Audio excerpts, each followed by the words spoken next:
Salut les Tazaraillés. Ouais, ce poisson est vif et voire même très vif. Dites-moi si je surjoue. Ouais, je disais, ce poisson est vif, même très vif. En fait, on s'est aperçu qu'il pouvait nager jusqu'à 90 km/h. Et il ne se prive d'ailleurs pas de le faire, hein, surtout quand il chasse en fondant sur les bancs de poissons. Ah, ce serait tellement pratique de pouvoir aller à cette vitesse. Sous l'eau, ce serait peut-être pas hyper pratique, mais imagine que sur Terre, on puisse aller non pas à 90, mais 108 km/h, soit 30 mètres par seconde. Bah pourquoi spécialement cette vitesse? Eh bien ça, c'est pour une raison bien précise que vous allez découvrir dans la suite. Ah bah si je pouvais aller à cette vitesse, j'irais courir souvent. Ouais. Et je serais pas étonné que les joggers élargissent un peu le périmètre de leur course. Mais attention, pas au-delà des 10 km recommandés pour le confinement. Et d'ailleurs, en parlant de sport, j'aimerais vous parler d'une appli développée par une start-up française qui s'appelle GoMyPartner. C'est une appli gratuite qui propose un super concept si vous voulez faire du sport sans vous ruiner. Ah, je dois dire que ça m'intéresse. D'autant qu'avec toutes ces histoires de confinement, j'ai un peu pris. Je suis pas gros, je suis cylindrique. Ouais, c'est pas compliqué. À chaque fois que vous allez faire des courses dans un magasin partenaire, que ce soit en ligne ou en boutique, une partie du prix que vous payez à la caisse est reversée sur une cagnotte. Et avec cette cagnotte, vous pouvez vous faire rembourser vos frais sportifs. Et là-dessus, ça peut concerner des cours de sport que vous prenez, des abonnements à la salle, ou vous pouvez même utiliser l'argent pour vous acheter du matériel sportif. Bah c'est trop bien. Bon bah je fais les courses et après go muscu. Ouais, si tu veux. Et d'ailleurs, l'idée est tellement cool qu'elle a remporté le prix spécial Sport et Innovation du concours EDF Pulse. J'en avais déjà parlé, c'est un concours qui récompense les startups innovantes. Et pour l'occasion, je me suis rendu sur place et je suis allé voir l'équipe de GoMyPartner pour savoir un peu comment ils s'y étaient pris pour créer leur appli et savoir ce qu'on peut faire avec. Mais ça, on en reparle et on voit l'interview à la fin de la vidéo. Ok, let's go. En attendant, revenons à nos 108 km/h. D'après vous, à quoi ressemblerait notre quotidien si pouvoir se déplacer à une telle vitesse devenait possible? Comment pourrait-on s'y prendre pour qu'une telle chose soit réalisable? Eh bien, faisons le tour de la question en 360 secondes.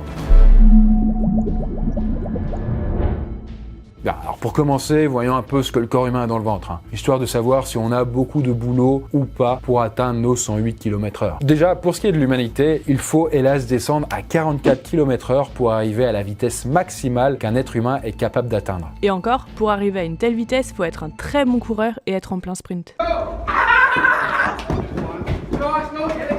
Alors sans aide, c'est pas gagné, mais qui a dit qu'on n'avait pas le droit à un petit coup de pouce? On va se doper? Alors ça peut aider, mais ça sera pas suffisant, car notre corps n'est mécaniquement pas conçu pour aller aussi vite. Ce serait comme vouloir faire aller un moteur au-delà de sa capacité initiale, il finirait par se casser. Ceci dit, la technologie pourrait bien nous aider, car il existe plusieurs appareils pour améliorer la vitesse humaine. Par exemple, les échasses urbaines, qui permettent d'atteindre facilement les 40 km/h. On peut aussi citer le short bionique, un appareil qui se sangle autour de la taille et qui permet de réduire l'effort fait pendant la marche ou la course. Mais le top du top en la matière, c'est peut-être un exosquelette développé par des scientifiques de l'université de Vanderbilt aux États-Unis. Le prototype est encore en cours de préparation, mais son inventeur estime qu'une fois équipé par un être humain, ce dernier serait capable d'atteindre une vitesse proche de 65 km/h. Alors c'est déjà pas mal, mais il y a mieux.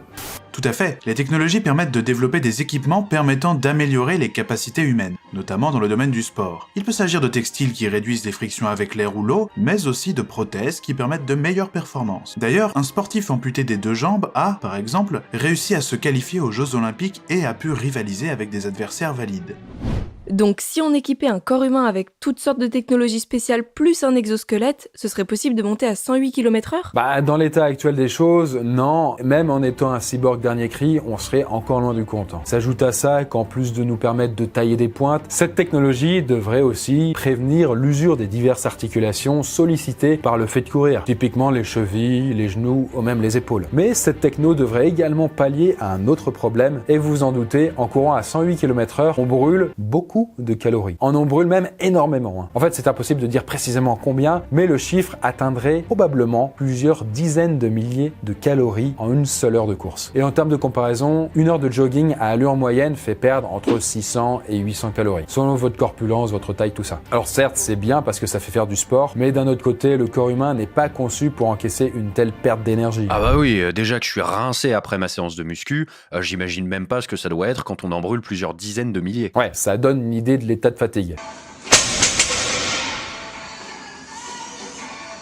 Il faudrait donc que cette perte d'énergie soit compensée par quelque chose. Mais imaginons que des progrès technologiques phénoménaux soient accomplis et que par exemple on mixe un petit peu toutes les technologies dont on avait parlé tout avant. Imaginons aussi que l'humanité développe une potion magique ou une drogue capable de décupler les capacités de course sans qu'aucune fatigue ne se fasse ressentir. Et bien voilà, que se passerait-il? Alors déjà avec une telle vitesse, beaucoup de nos moyens de transport actuels disparaîtraient, surtout en ville. Alors, typiquement si le matin vous prenez votre vélo ou le bus pour aller plus rapidement au boulot, là ça deviendrait complètement inutile. Les voitures sur les courtes distances se feraient également plus rares, parce que l'intérêt d'une voiture c'est aussi pouvoir se déplacer rapidement. Or, avec un corps capable d'aller à 108 km/h, la vitesse on l'a déjà sans l'inconvénient d'avoir à se garer. Et il est aussi possible que les transports en commun soient bien moins fréquentés car les villes se dépeupleraient.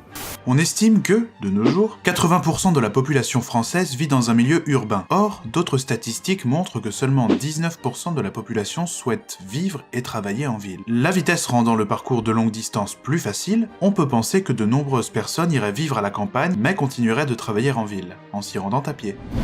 Exactement. Vous pourriez peut-être habiter à une 50aine de kilomètres de votre lieu de travail, mais quand bien même, pouvoir y être en une 30aine de minutes à pied, ou en courant quoi. Ah j'avoue, c'est pratique. Ouais, sans doute. Et la conséquence directe de ce changement sera la mise en place d'un nouveau code de la route pour limiter quand même la vitesse de course dans les villes. Parce que vous imaginez bien qu'une collision à 108 km/h, non seulement c'est pas jojo, mais en plus c'est carrément mortel.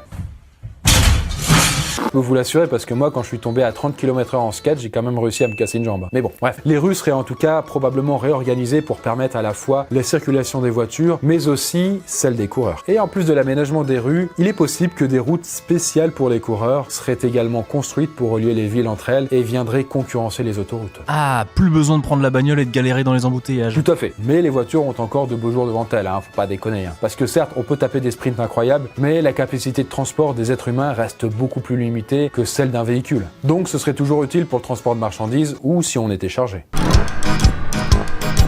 Par contre, en courant à une telle vitesse, l'être humain pourrait accomplir l'un de ses plus vieux fantasmes, marcher sur l'eau. Enfin, courir sur l'eau plus précisément. Et oui, rappelez-vous quand même qu'on file à 30 mètres secondes. Et donc c'est tout l'intérêt du titre de 108 km/h, parce que en frappant très fort et très rapidement la surface de l'eau, cette dernière n'a pas le temps de recouvrir le pied après l'impact. Et il est donc théoriquement possible d'avancer sans couler. C'est la même technique que celle utilisée par le basilic vert, une bébête capable de courir sur l'eau. D'ailleurs, son surnom, c'est le lézard Jésus-Christ. Et d'ailleurs, avec une telle capacité, vous pourrez traverser le détroit de Gibraltar ou même la Manche en seulement quelques dizaines de minutes. D'ailleurs, la course sur l'eau pourrait tout à fait devenir un nouveau sport. Ah, ce serait marrant à voir. Ouais, je te le fais pas dire. Les concurrents pourraient aller aussi vite que des jet skis, mais ils couleraient au moindre ralentissement. Donc en définitive, pouvoir courir à 108 km/h changerait radicalement nos modes de vie. On se déplacerait beaucoup plus simplement et la nature ne se porterait que mieux de la réduction de nos transports polluants. Mais d'un autre côté, disposer d'une telle capacité voudrait dire que l'humain est entré dans une nouvelle ère, celle du transhumanisme. Parce qu'en rehaussant ses capacités physiques grâce à la technologie, en greffant à son corps de quoi le rendre plus puissant, l'être humain ne s'engage-t-il pas dans une voie qui pourrait lui être fatale si un jour, cette même technologie finissait par l'abandonner? Et bien voilà, j'espère que cette vidéo vous a plu et avant de terminer, comme je vous l'ai dit en début, si vous aimez le sport, il existe une appli faite pour vous qui s'appelle GoMyPartner et je suis allé à la rencontre de ses créateurs. Voilà, je me dirige vers la startup GoMyPartner et on va découvrir du coup ce qu'elle fait. Sofiane, bonjour. Bonjour. Est-ce que tu peux présenter donc ce que tu fais? Donc je suis Sofiane Laurent, je suis cofondateur de GoMyPartner, qui est une start-up qui permet aux personnes de pouvoir financer leur activité sportive grâce à leurs achats du quotidien. Et comment ça fonctionne? C'est une application, c'est ça? C'est une application effectivement où vous retrouvez un certain nombre de marques qui vous permettent de récupérer des euros uniquement en scannant votre ticket de caisse. Et avec ces euros, vous allez pouvoir financer votre cotisation, vos équipements, toutes vos dépenses liées à votre sport pour pouvoir pratiquer sans débourser un euro. N'importe qui peut installer l'application, c'est totalement gratuit, c'est accessible pour tout le monde, que ce soit sur Android, sur iOS, donc vous pouvez l'utiliser quotidiennement. Notre objectif, c'est que vous puissiez faire du sport sans contrainte et retrouver toutes vos marques préférées sur notre application mobile. Concrètement, comment ça fonctionne? Alors, admettons que vous faites de la piscine, vous avez envie de financer votre cotisation. Ce qu'on vous propose, c'est d'aller sur l'application GoMyPartner. Vous allez trouver toutes les marques avec qui on travaille. Et uniquement en payant avec votre carte bancaire, vous allez cumuler 3% de ce que vous avez dépensé dans le magasin. Aujourd'hui, un utilisateur moyen chez GoMyPartner récupère à l'année autour de 250 €, ce qui paye largement une cotisation ou des équipements. Très bien. Et comment ça a apparu en fait cette idée? Pour raconter un peu l'histoire, c'est avec mon frère notamment et un ami. On a décidé de créer GoMyPartner parce qu'on s'est rendu compte que pratiquer un sport aujourd'hui, ça coûtait de plus en plus cher. Et notamment, mon frère a eu la problématique de pouvoir financer l'activité sportive de sa fille qui souhaitait faire de l'équitation. On a fait des recherches et on s'est rendu compte que c'était même dans les sports les plus populaires comme le football qu'il y avait des problématiques liées au coût. Donc là, on s'est dit, il n'y a pas de solution aujourd'hui qui existe. Nous, on va se débrouiller, on va la créer. Récemment, vous avez remporté un prix avec EDF Pulse, c'est ça? Exactement, ouais. Et pour nous, c'était vraiment une belle opportunité parce que c'est déjà être associé à un partenaire des JO 2024. C'est aussi une belle reconnaissance